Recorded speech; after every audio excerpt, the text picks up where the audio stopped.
Chapter 58, Outro. And that's it. That's the end of the story I promised you. The storyteller closed the book he had been reading out of and looked down at his captive audience, 2 young Goombas, a brother and sister. So? Did you like it? That was the coolest story ever. The brother cheered as he bounced up and down.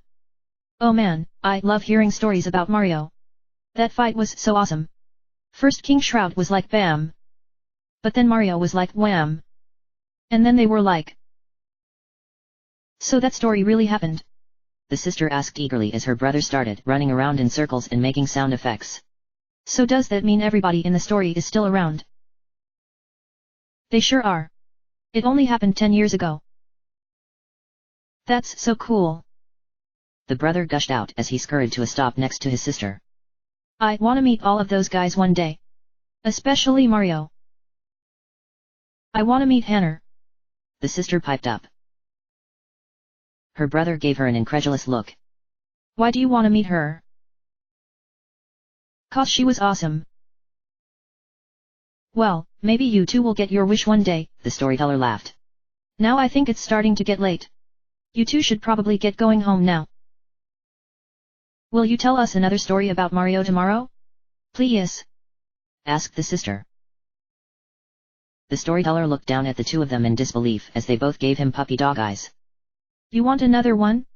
Come on, you two, that's 4 days in a row now I've told you a story. First it was Star Spirits and Good Wishes, then the 1000-Year Door, then the Lost Book of Prophecies. Please? Both of them cried at once. The storyteller rolled his eyes and feigned a sigh of defeat. Oh, alright, fine. If you both promise to be good, I suppose tomorrow I can tell you the story of Mario's adventure during the Great Sticker Fest. But in the meantime, you really should be getting home now. Yay! Both little Goombas cheered, dancing in circles around each other before finally spinning around and running off towards home. Thank you. The sister called over her shoulder as they left. The storyteller chuckled to himself as he watched them vanish into the evening crowd, then got to his feet. Like always, the 3 of them had been sitting on the steps just in front of the Saluna Temple, where he worked. It was nice to get out of there once in a while, but now it was time to get back to work. He pushed the door open and stepped inside, then walked up the spiral staircase until he got to his office on the 2nd floor. It was small, but it was all he needed. Apart from his desk, it also contained several bookshelves lining the walls and overflowing with books. He supposed Rodolfo had rubbed off on him in that respect. He put the book he had just finished reading out of back in its place, to the right of 3 other identically bound books. Mario's adventures were famous the world over, and you would be hard-pressed to find somebody who didn't own at least one of those books. But Mario had made it a point to get the complete series for all of his friends. He sat down at his desk, looking up at the books for a moment before he felt his gaze slowly drawn toward the framed picture on his desk. The one he never went a day without looking at. It was him and Mario, along with all their other friends, all 10 years younger, obviously, smiling and waving at the camera and looking like the silliest family you ever saw.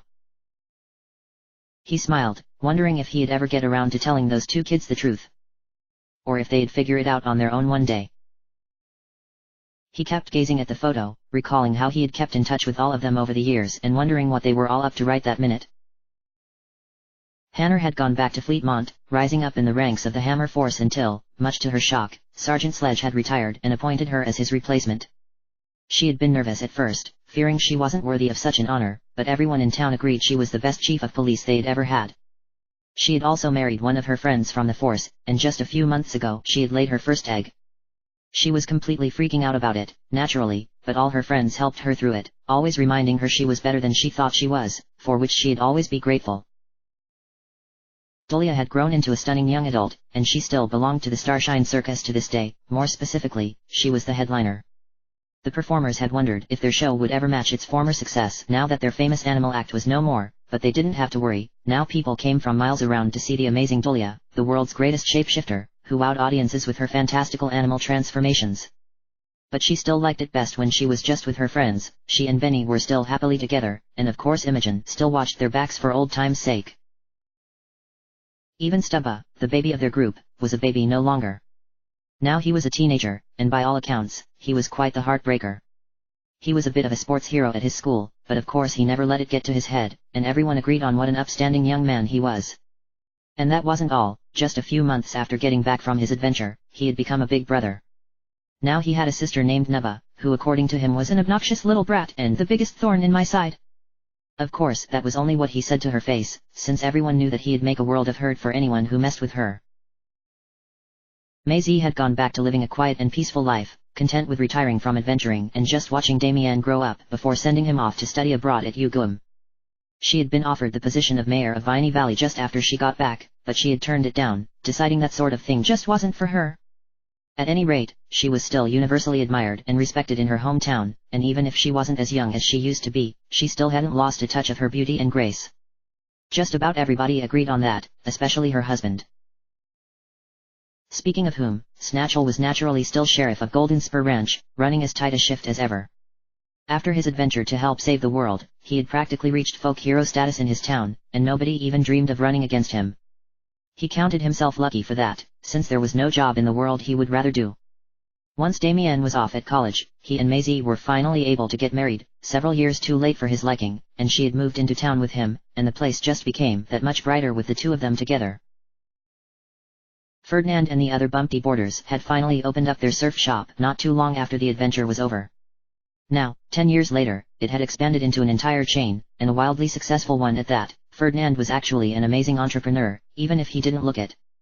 The bumpty boarders were still as close as ever, spending their off hours surfing the waves by Palmy Balmy Beach. Unlike most of his old teammates, though, and much to the disappointment of the girls on the beach, their leader had never found himself interested in romance. He had always said his one true love was the surf and sand. King Shroud and the Dark Striders were still around, but they never caused any more trouble. Shroud had lost his power as the Master of Night, and so was in no position to try and take over the world anymore. He and his minions had to settle for living in the world as it was, with both day and night.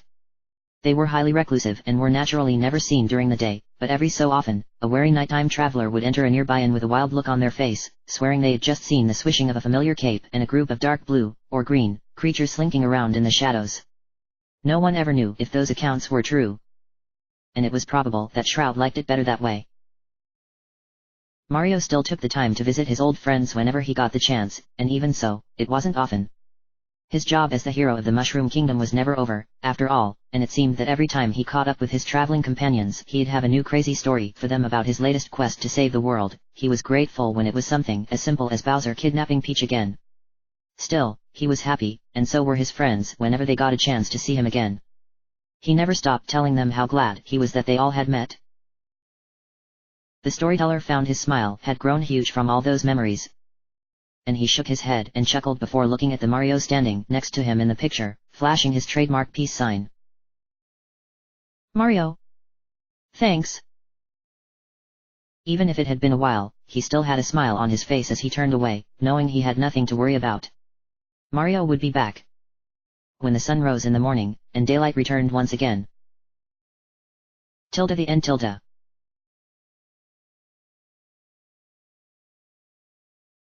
Author's notes. Wow. Where to start? First of all, this is, bar none, the longest thing I've ever written, fanfic or no. And as dumb as it sounds, it's also one of the proudest accomplishments of my whole life. Writing is a passion of mine, no matter what the subject happens to be. Of course, I also have to extend a great big thank you to all of my readers and fans for all the wonderful feedback you gave this story, and for your incredible patience as you stuck by this thing for so long. I would be literally nothing without you guys, and I'm so glad that so many of you enjoyed this as much as I did. Writing a story is one thing, but nothing makes me happier than getting to share it with others. I hope it lived up to your expectations. I also hope you enjoyed Mario and all the playmates that I made for him. They all mean so much to me, and I hope they've found a place in your heart as well. Thus concludes my little contribution to the endlessly clever, immensely fun, and staggeringly addictive world of Paper Mario. May we meet again in another time and place.